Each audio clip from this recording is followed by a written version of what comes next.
وَلَيْسَ قَدْ آتَيْتُكَ أَفْضَلَ مِنْ ذَلِكَ كُلِّهِ میں نے تمہیں سب سے اعلیٰ چیز عطا کی ہے کہ وہ کیا ہے کہ اللہ ذکرت الا ذکرت معی، قیامت تک تیرا میرا نام اکٹھا رہے گا، جدا نہیں ہو سکتا ہے۔ ساری کائنات کا نبی بنایا، سارے بحر و بر پر نبوت کی چھاپ لگا دی۔ بحر و بر پر آپ باہر نکلے، آپ کو پیشاب کا تقاضا ہوا تو کوئی جھاڑیاں تھی چھوٹی چھوٹی، کوئی جھاڑی اتنی بڑی نہیں تھی جس کے پیچھے بیٹھتے تو پردہ ہوتا، تو چند ایک جھاڑی ادھر تھی، ایک وہاں تھی، ایک وہاں تھی، ایک وہاں تھی۔ تو آپ نے حضرت جابر سے فرمایا جابر ان جھاڑیوں سے کہو اللہ کے نبی کے لیے پردہ بناؤ۔ تو جابر جا کر ہم تو انسان ہو کر نہیں مان رہے ہیں، ارے انسان ہو کر نہیں مان رہے، سنت ہے جو سنت دی کوئی گل نہیں ہے، سنت دی خیر ہے، سنت دی کوئی گل نہیں، ہم تو انسان ہو کر نہیں مان رہے۔ اور وہاں کیا ہو رہا ہے، جابر گئے اور کہنے لگے التئما علی رسول اللہ صلی اللہ علیہ وسلم، اے جھاڑیوں، چھوٹے چھوٹے درختوں، اے جھاڑیوں اللہ کے نبی کے لیے پردہ بناؤ۔ تو وہ جھاڑی ادھر سے آئی، وہ جھاڑی ادھر سے آئی، وہ جھاڑی ادھر سے آئی، یہ جھاڑی ادھر سے آئی، چاروں طرف سے جھاڑیاں جمع ہو کر ایک بہت بڑا جھنڈ بن گیا۔ اور اللہ کے نبی پاک صلی اللہ علیہ وسلم اس کے پیچھے، آپ پیشاب سے فارغ ہوئے، جب آپ کھڑے ہوئے تو جھاڑیاں اپنے آپ اپنی اپنی جگہ پر چلی گئیں، اپنے آپ اپنی اپنی جگہ پر چلی گئیں، کہ یہ بے جان درختوں کو بھی پتہ ہے کہ یہ اللہ کا رسول ہے۔ سردی کے موسم میں آپ نکلے، سردی کا موسم، کھجوریں گرمیوں میں ہوتی ہیں، سردی میں کھجور نہیں ہوتی۔ کچھ صحابہ بھوک بیٹھے ہوئے تھے، آپ نے فرمایا کیوں بیٹھے ہو؟ کہا جی بھوک لگی ہے۔ آپ نے فرمایا مجھے بھی بھوک لگی ہے۔ ابو بکر عمر نظر آ گئے، کیوں باہر ہو؟ کہا جی بھوک لگی ہے۔ آپ نے کہا مجھے بھی بھوک لگی ہے۔ تو اب کافی سارے اکٹھے ہو گئے جن کو بھوک لگی تھی، تو آپ نے حضرت علی سے فرمایا علی یہ سامنے کھجور کا درخت ہے، اس کے پاس جاؤ اور اس سے کہو تمہیں اللہ کا رسول حکم دیتا ہے ہمیں تازہ کھجوریں پیش کی جائیں۔ ہائے ہائے، جس کی درخت مانے اس کی ہم نے نہ مانی۔ تو حضرت علی گئے، حضرت علی نے آگے یہ نہیں کہا یا رسول اللہ اب تو سردی کا موسم ہے، اب کہاں سے؟ اگر حضرت علی یہ کہتے تو اگلی برکتوں کا دروازہ بند ہو جاتا۔ ایک دفعہ دیگ چڑھی ہوئی تھی، دیگ، تو آپ کو یہ بکرے کی دستی بڑی پسند تھی، بکرے کا اگلا بازو بڑا پسند تھا، تو آپ نے باورچی سے کہا مجھے وہ دستی پکڑاؤ، تو اس نے ڈوئی سے ایسے دستی نکال کر پوری آپ کو نکال کر دی۔ آپ نے ایسے دونوں ہاتھوں سے پکڑا اس کو اور اس کو نوچ کے کھانا شروع کیا اور ساری کھا کر پھینک دی۔ پھر آپ نے فرمایا دستی پکڑاؤ، تو اس نے دوسری نکالی اور آپ کو پیش کی۔ آپ نے یہاں سے یوں پکڑا اور اس کو نوچ کے کھایا اور اس کو پھینک دیا۔ پھر آپ نے فرمایا دستی پکڑاؤ، تو وہ کہنے لگے باورچی یا رسول اللہ بکرے کی دو ہی ہوتی ہیں۔ تو آپ نے کہا تیرا بھلا ہو جائے، اگر تو میرے کہنے پہ ہاتھ ڈال دیتا تو جب تک میں کہتا رہتا اللہ مجھے نکال کے کھلاتا رہتا، تیری نا نے برکتوں کا در بند کر دیا۔ تو حضرت علی اگر یوں کہتے یا رسول اللہ سردیوں کا زمانہ کھجوریں کہاں سے آئیں گی، تو برکتوں کا در بند ہو گیا تھا۔ حضرت علی نے ایک دم اٹھے دوڑ لگائی اور کھجور سے کہہ رہے ہیں، کھجور سے، بے جان درخت سے اللہ کا ایھا التمر ایھا النخلۃ، اے کھجور کے درخت، اللہ کا نبی کہہ رہا ہمیں تازہ کھجوریں پیش کی جائیں، تو رب ذوالجلال کی قسم پتوں سے تازہ کھجوریں ٹپ ٹپ گرنے لگی، ساری چادر بھر گئی۔ آپ نے چادر کی پنڈ بنائی اور اٹھا کر آپ نے صحابہ کے سامنے پیش کر، کھاؤ۔ سب نے کھایا، آپ نے بھی کھایا، ابوبکر نے بھی، عمر نے بھی۔ کچھ بچ گئیں تو آپ نے فرمایا علی سے جا لے جا، فاطمہ بھوکی ہوگی، میرے بچے بھوکے ہوں گے، ان کو بھی جا کے کھلا۔ یہ میرے نبی کی نبوت ہے کہ بے جان پر بھی نبوت، جاندار پر بھی نبوت، مردہ پر بھی نبوت، زندہ پر بھی نبوت۔ آپ سوئے ہوئے تھے، تبوک کے سفر سے واپسی پر آپ سوئے ہوئے تھے، تو کنارے پر ایک درخت تھا کیکر کا، وہ تیزی سے زمین کو چیرتا ہوا آگے آیا، زمین کو چیرتا ہوا، ایسے ہے جیسے انسان چلتے ہیں، چلتا اللہ کے محبوب کے سر پر آ کر کھڑا ہو گیا اور ایسے اوپر کھڑا ہوا۔ تھوڑی دیر وہ درخت کھڑا رہا، پھر وہاں سے واپس ہوا اور چلتا اپنی جگہ پہ جا کے فکس ہو گیا۔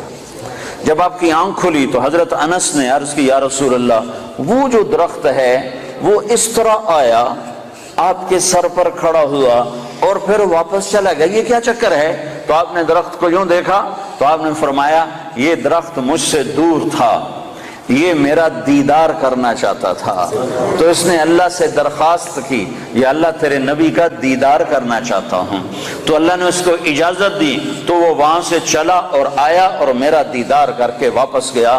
یہ میرے نبی کی نبوت ہے بے جان چیزوں پر، بے جان چیزوں پر۔ آپ کی اونٹنی عذبا جب آپ کا انتقال ہوا تو اس نے بیٹھے بیٹھے رونا شروع کیا، اس کے آنسو بہنا شروع ہوئے، اور اس نے چارہ بھی چھوڑ دیا، پانی بھی چھوڑ دیا، اور تڑپ تڑپ کے مر گئی، ایک دانہ نہیں کھایا ہے۔ آپ نے 2 خچروں پہ سواری فرمائی، ایک کا نام ہے دلدل، ایک کا نام ہے فضہ۔ آپ نے چند گھوڑوں پہ سواری فرمائی، ایک کا نام ہے طراز، ایک کا نام ہے لزاز، ایک کا نام ہے لحیف، ایک کا نام ہے مرتجل، ایک کا نام ہے مرتجز، ایک کا نام ہے سجل، ایک کا نام ہے ورد، ایک کا نام ہے سقب، ایک کا نام ہے صبحہ۔ یہ سب گھوڑے ہیں جن پر میرے نبی نے سواری فرمائی۔ یہ میرے محبوب سے، میرے نبی سے، آپ کے نبی سے میرے اللہ نے پیار کیا، عشق کیا، اس کی ہر ادا کو محفوظ کیا۔ تم عمل کرنے کے لیے ڈھونڈنے والے بنو، سرمایہ موجود ہے، سرمایہ موجود ہے۔ آپ کی بکریاں تھیں، 9 بکریاں تھیں آپ کی ملک میں، جن کا دودھ نکالا جاتا تھا، اور رات کو جس گھر میں آپ ہوتے تھے اس گھر میں ام ایمن ان کو چراتی تھیں، اور وہ آپ کے گھر پہنچا دیا جاتا تھا۔ تو وہ عجوہ اور سقیہ، عجوہ، سقیہ، برکہ، ورثہ، اطلال، اطراف، قمراء، غیفاء، یہ 9 بکریاں تھیں جو اللہ تعالیٰ کے نبی کو اللہ نے عطا فرمائی، ان کے نام ہمارے پاس لکھے پڑے ہیں۔ اس میں آپ کی بکری قمراء آپ کی زندگی میں مر گئی تھی، اور ایک 10واں بکرا تھا، اس کا نام تھا یمن۔ تو میرے نبی کی تو بکریوں کے بھی نام لکھے ہوئے ہیں۔ تم سنتوں کو ڈھونڈو تو تمہیں ملیں، زندگی کے ہر طریقے میں میرے نبی کی سنت موجود ہے۔ نقل اتار لو، اپنے نبی کی نقل اتار لو، اللہ کے واسطے نقل اتار لو۔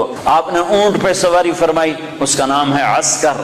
آپ نے چند اونٹنیوں پہ سواری فرمائی، ایک کا نام عذبا، ایک کا نام شہبا، ایک کا نام جدعا، ایک کا نام قصوا۔ 4 اونٹنیوں پہ سوار ہوئے۔ حج کے موقع پر کون سی اونٹنی پہ سوار تھے؟ قصوا پہ سوار تھے۔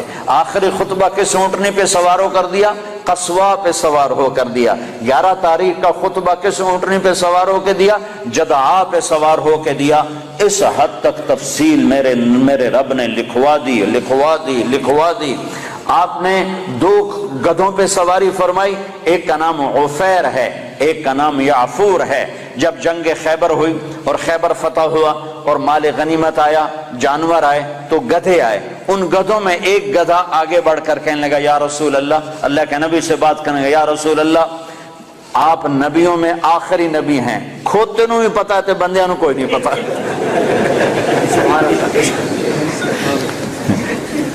یا رسول اللہ، آپ نبیوں میں آخری نبی ہیں، آپ کے بعد کوئی نبی نہیں، اور میں اپنی نسل میں آخری ہوں، میرے باپ دادے پردادے پر نبیوں نے سواری کی، آپ مجھے اپنے غلامی میں لے لیں، اپنے حصے میں لے لیں۔ تو آپ نے یافور کو اپنے حصے میں لے لیا، اس پہ سواری فرماتے تھے۔ اور یافور اور بھی کئی کام کرتا تھا۔ کبھی آپ نے کسی کو بلانا ہوتا تھا اور موقع پر کوئی خادم موجود نہیں ہے تو آپ یافور سے فرماتے، جاؤ ابو بکر کو بلا کے لاؤ۔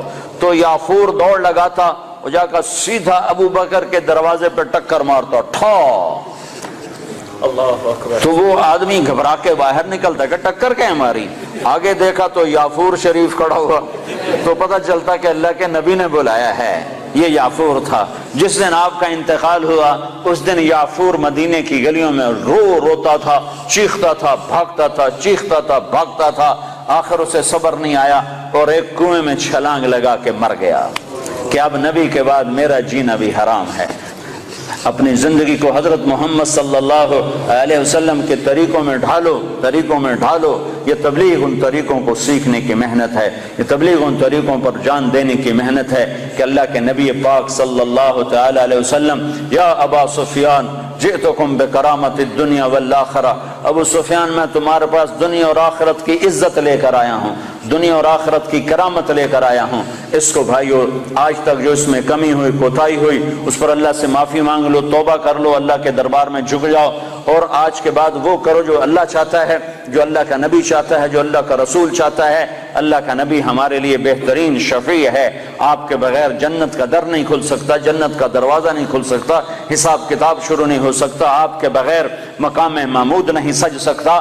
کیا آپ کی شان دیکھنی ہو تو آپ نے کہا میدان محشر میں دیکھنا، لوگ پیچھے ہوں گے میں آگے ہوں گا، نبی پیچھے ہوں گے میں آگے ہوں گا، اللہ کا جھنڈا میرے ہاتھ میں ہوگا اور سارے نبی میرے جھنڈے کے نیچے نیچے چل رہے ہوں گے، سب کے آگے میری شان ہوگی کہ اللہ کا جھنڈا میرے ہاتھ میں ہوگا، لواء الحمد بیدی یوم القیامہ، اور سارے نبی آدم سے لے کر عیسیٰ علیہ السلام تک سارے نبی میرے جھنڈے کے نیچے ہوں گے اور پوری دنیا میرے پیچھے ہوگی، میں سب سے آگے ہوں گا، لوگ چپ ہوں گے میں بولنے والا، لوگ خاموش ہوں گے میں بولنے والا، لوگ نظریں جھکا رہے ہوں گے میں نظر اٹھانے والا، لوگ سہمے ہوں گے میں اللہ سے بات کرنے والا، لوگ نا امید ہوں گے میں امید دلانے والا، لوگ پریشان ہوں گے میں تسلی دینے والا، لوگ پھنسے ہوئے ہوں گے میں شفاعت کرنے والا۔ مقام محمود میرے لیے سجایا جا رہا ہے، جنت کے 1000 خدام میرے لیے لائے جا رہے ہیں جو میرے چاروں طرف گھیرا باندھ کے کھڑے ہوں گے، اور جنت کی چابی میرے ہاتھ میں ہوگی، میرے بغیر جنت کا در کھل نہیں سکتا، میرے بغیر کوئی جنت میں جا نہیں سکتا۔ ایک دفعہ عیسیٰ علیہ السلام نے کہا یا اللہ مجھے وہ سلسبیل کا پانی تو پلا، سلسبیل کا پانی تو پلا، تو اللہ تعالیٰ نے فرمایا عیسیٰ جب تک میرا آخری نبی نہ پی لے سارے نبیوں پر وہ پانی حرام ہے، میرا نبی بسم اللہ کرے گا تو باقیوں کو دوں گا، جب تک وہ نہ آئے۔ حبیب اللہ، واہ واہ، حبیب، نبی ہے نبی، رسول ہے رسول، محمد الرسول اللہ۔ والضحى واللیل اذا سجا ما ودعك ربك وما قلى، کیا خوبصورت کلام ہے، کیا خوبصورت انداز ہے، کس انداز میں یہ کلام اترا ہے میرے محبوب صلی اللہ تعالی علیہ وسلم کہ اللہ چہرے کی قسم اٹھا رہا، والضحى، اے میرے حبیب